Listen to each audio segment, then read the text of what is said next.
Hi, இன்றைக்கி நம்ம என்ன பார்க்க போகிறோம்னு பார்த்திங்கன்னா மீன் குழம்பு தான் பார்க்க போகிறோம். அதுக்கு வந்து மீன் குழம்பு சட்டியில் வந்து தேவையான அளவு கடலை எண்ணெய் ஊற்றிக்கோங்க.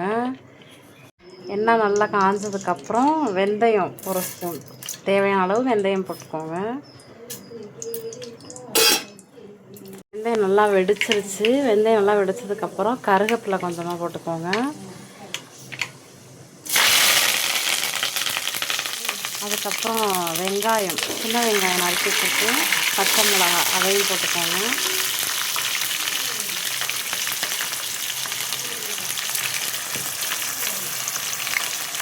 நல்லா வெங்காயம் ஃப்ரை ஆகணும், ப்ரௌன் கலரில் வர வரைக்கும் நல்லா ஃப்ரை பண்ணிக்கோங்க. மீன் குழம்புக்கு எப்போயுமே கொஞ்சம் எக்ஸ்ட்ரா எண்ணெய் ஊற்றிக்கிட்டா தான் மீன் குழம்பு நல்லாயிருக்கும், சாப்பிடவும் நல்லாயிருக்கும், பார்க்கவும் நல்லாயிருக்கும். அதனால தான் கொஞ்சம் எக்ஸ்ட்ரா எண்ணெய் ஊற்றிருக்கிறோம். வெங்காயம் வந்து இந்த அளவுக்கு நல்லா வதங்கணும். இந்த மாதிரி வதங்கினா தான் எந்த குழம்பாக இருந்தாலும் சரி நல்லாயிருக்கும். இது வதங்கினதோட இப்போ தக்காளி ஆட் பண்ணிக்கோங்க. தக்காளியும் நல்லா வதங்கணும். தக்காளியும் வந்து ஒரு தொக்கு ஸ்டேஜுக்கு வரணும். நல்லா வதங்கிருச்சு. இந்த ஸ்டேஜில் பார்த்திங்கன்னா மிளகாத்தூள் ஒரு 3 ஸ்பூன் போட்டுக்கோங்க. அது கூட வந்து மல்லித்தூள் ஒரு 4 ஸ்பூனு போட்டுட்டு இந்த எண்ணெயிலேயே வதக்குனிங்கன்னா கொஞ்சம் கலர் கொடுக்கும். அதனால் இதிலே வதக்கிக்கோங்க.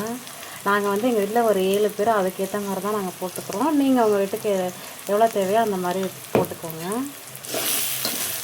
இந்த மாதிரி வந்ததுக்கப்புறம் இப்போ வந்து புளித்தண்ணி அதோட சேர்த்துக்கோங்க. ஆல்ரெடி புளியை வந்து ஊற வச்சு கரைச்சி எடுத்து வச்சுருக்கோம். அதை வந்து இந்த குழம்புல ஆட் பண்ணிக்கோங்க.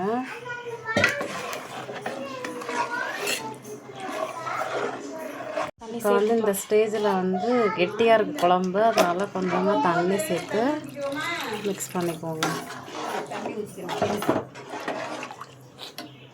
வந்து உப்பு ஒரு 2 ஸ்பூன் சேர்த்துக்கோங்க.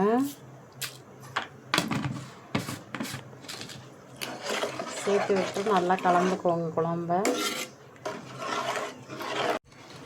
இதை நல்லா இப்போ கலந்துட்டு இதில் உப்பு, உரப்பு, புளிப்பு எல்லாம் கரெக்டாக இருக்கான்னு பார்த்துட்டு மூடி வச்சுருவோம். அதுக்கு இடையில் கொஞ்சம் தேங்காய் திருவி அதை அரைச்சிட்டு கலந்து சேர்த்துக்குவோம். குழம்பு நல்லா கொதி வந்துருச்சு. இப்போ வந்து நம்ம வந்து அரைச்சி வச்சுருந்த தேங்காய் அதில் ஆட் பண்ணிக்கிறோம். இப்போ நல்லா கலந்து விட்டுக்கோங்க குழம்ப. இது வந்து இப்போ நல்லா சிம்லேயே வச்சு நல்லா கொதிக்க விடுங்க குழம்ப. அந்த எண்ணெய் வந்து நல்லா மேலே படர்ந்து வர்ற வரைக்கும் கொதிக்கட்டும். பாருங்க, நல்லா குழம்பு வந்து கொதித்து எண்ணெய் வந்து தனியாக பிரிஞ்சு வந்துருச்சு. இப்போ வந்து மீன் குழம்புனாலே நம்மளுக்கு வந்து மாங்காய் இல்லாமல் எப்படி, அதனால் ஒட்டு மாங்காய் ஒன்று வாங்கி நான் அதை கட் பண்ணி வச்சுருக்கோம். இப்போ வந்து மாங்காய் அதில் ஆட் பண்ணிக்கிறோம்.